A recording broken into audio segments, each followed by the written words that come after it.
Joining BYU Sports Nation right now, our NFL Pro Day insider, Brian Logan, live at the indoor practice facility. Brian, set the scene for us. What's happening right now in front of your eyes?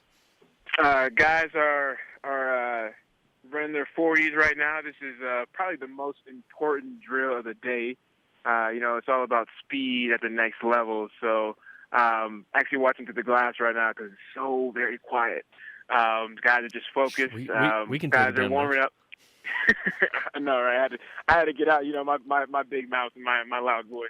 But you got guys warming up and stretching each other. They're the trainers that they train with these last few months are walking them through some drills while others are actually running through it. And you got all the coaches. There's about 28 scouts here that are lined up at the 20-yard line, getting times, and obviously at the 40 getting times as well. So it's exciting. It's been exciting so far. Some guys have been doing putting up some decent numbers, and man, like I said in some tweets before, guys just look chiseled. I mean, I wish I had the same technology that these guys have.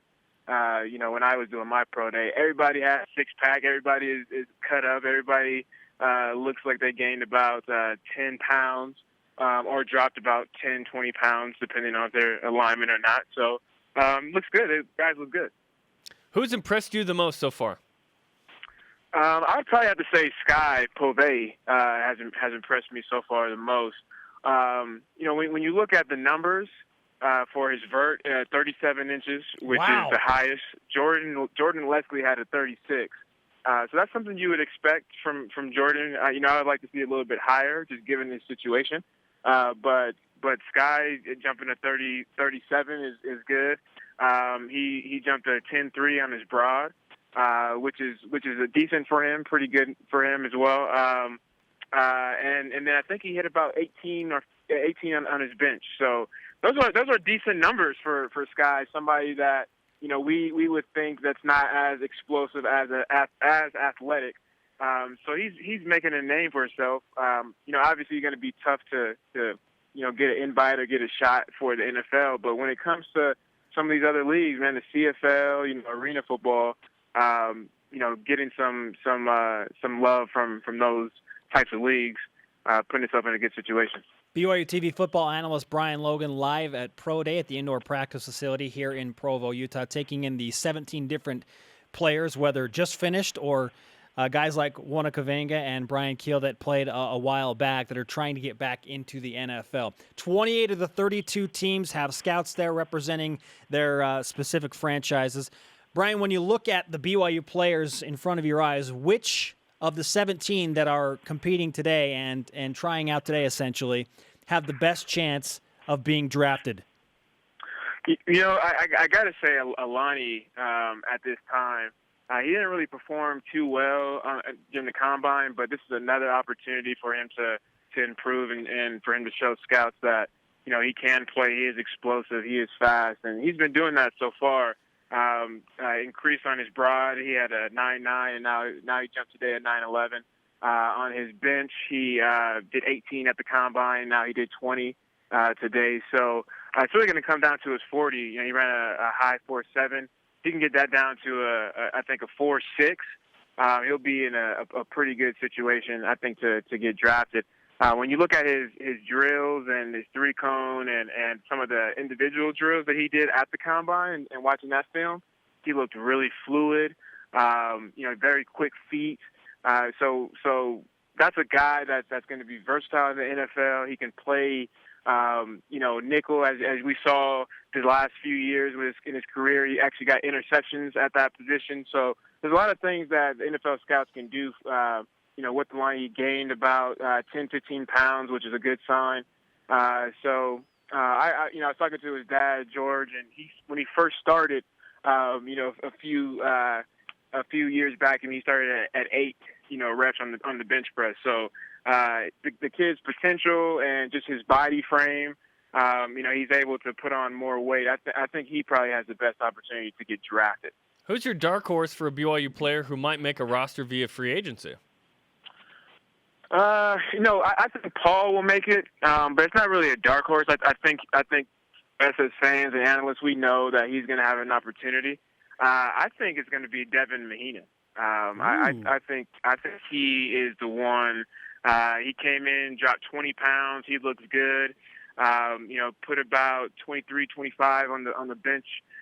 He got invited to a couple of the Senior Bowls, which was kind of surprising. But you got to understand, for the fans out there, it's all about potential at the next level. Height, weight, speed has nothing to do with your stats or anything like that. So you look at a guy like Devin Mahina, who is tall, who's big, and is able to show some type of athletic ability.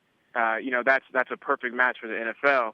And then when you compare him to somebody like Jordan Leslie, who isn't the biggest, isn't the fastest, isn't the strongest, but is very productive, has records, has a lot of stats, has a lot of numbers, but how much does the NFL really care about that? Not so much. I'd rather get a guy like Devin Mahina that doesn't have those stats, but has things I can't teach, which is the height, the weight, and the speed, and then I can teach him how to catch a ball or run a route. Brian Logan with us on BYU Sports Nation, former BYU cornerback from 2009 to 2010, also participated in a pro day of his own. Brian, as you view the different players and the drills, how would you rank the importance of each of the drills that the players will take part in today? Yeah, you really got to break it down just by the position. I mean, if you're a skill position, mostly receivers and DBs, it's going to be the 40. That's going to be your bread and butter right there. And then probably after that, you're going to look to the your vertical, and then you're going to look to the 3-cone drill to see how quick you are, your feet, your hips, being able to move in and out of transitions. And then your bench is probably going to be last. When it comes to a lineman and linebackers, you're probably going to look to linemen. You're probably going to look to your bench, right? That's probably going to be the most important thing to see how strong guys are. And then when it comes to running, you want to be quick because you're moving in small spaces. So a 3-cone is going to be important. When it comes to the 40, not so much, but scouts will take a look at your 10 instead of or your 20 instead of your 40. So there is a strong emphasis on that. And then your linebackers, your running backs. I would say your 20 instead of the full 40. So your speed, more importantly, is going to be your 3-cone.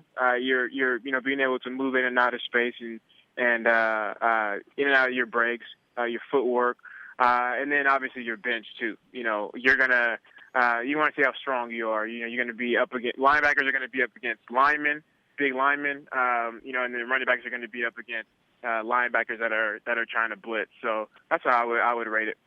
The 3-cone drill means something very different to me when I go to the Creamery on 9th East. How do Wona Kavenga and Brian Keel look, guys that are veterans trying to make the league? Wona he looks really good. I think he had about 20, 23 on the bench. He looked good with the vert. Brian Keel looked really good with the vert. As far as the looks, Wona looked really, really chiseled. This is probably the biggest I think I've ever seen him these last few years. His traps are so big. He has no neck now. How the 2J. We call that the 2J. I don't know how he could scratch his back anymore. His biceps are big. But as far as it looks, he looked really good, really, really fluid. So I think those guys would have a chance. Wona would have a chance. It's going to be a lot harder for Brian just because of his age. But when you look at a guy like Wona, who was productive in college, didn't get a chance to get that opportunity. But again, you still have these other leagues. I went and played in the CFL for a little bit. I played in Arena as well. And these numbers, these stats, if you got a good agent, it goes to all these different teams and all these different leagues. So, they still, if the NFL isn't going to take a look at them, get a chance, they still have opportunities everywhere.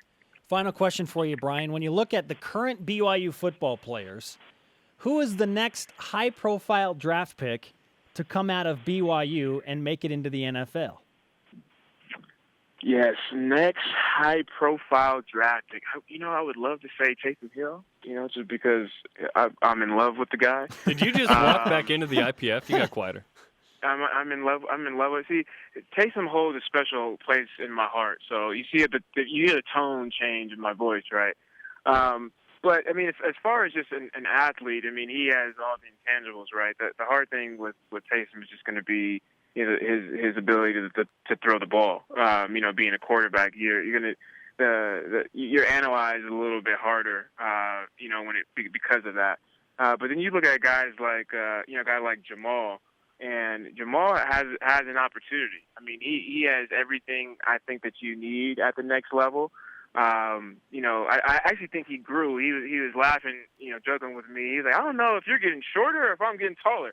I'm like, yeah, I forgot you were 17 years old, man. So, you're still hitting the end of puberty. You can still get a couple inches. And he's like, oh yeah, I think that's what it is. But I mean, you look at his frame, and he can still add, 5 to 10 more pounds on. I think given his what he's done so far, his potential, scouts really analyzing, hey, this is still a young kid. I mean, he's going to turn 20 next month. I think it's got to be Jamal, especially if he can, produce this year. The biggest issue with Jamal is just going to be his injuries, right? For the scouts to, be confident that he's 100% healthy and can have a decent career at the next level. Brian, thanks for the time. Enjoy the rest of Pro Day, and get your Twitter game going, man. We need some more. It's hard, dude. It's hard. One, I don't really know how to tweet that much, and two, I don't really know how to spell, so I second guess myself. And then three, there's like so many former players here. It's hard. I just chit chat and talk all the time. But I got you, man. I'll just at you in everything I do. Okay. Like Alani ran a 4.4 at Spencer Lynn. Retweet. Hey, did you hear that Spencer has more followers than you now? What? No. That happened. Check it. Oh man. Check it, bro. Oh man. Okay. Logan All right. takeover is going to have to happen again. It's time to. I gotta step it up, man. There's a reason neither of us have taken a day off recently. Oh, okay. Yep. I see how. Okay. Yep. You ain't gotta tell me twice. See, I just put my competitive cap on. I'm ready to go, man. Now you're fired up. You ain't gonna beat me. Nope. Not All today. right. Hey, Brian, thanks for the insight, man. We'll talk to you soon. All right. See you guys.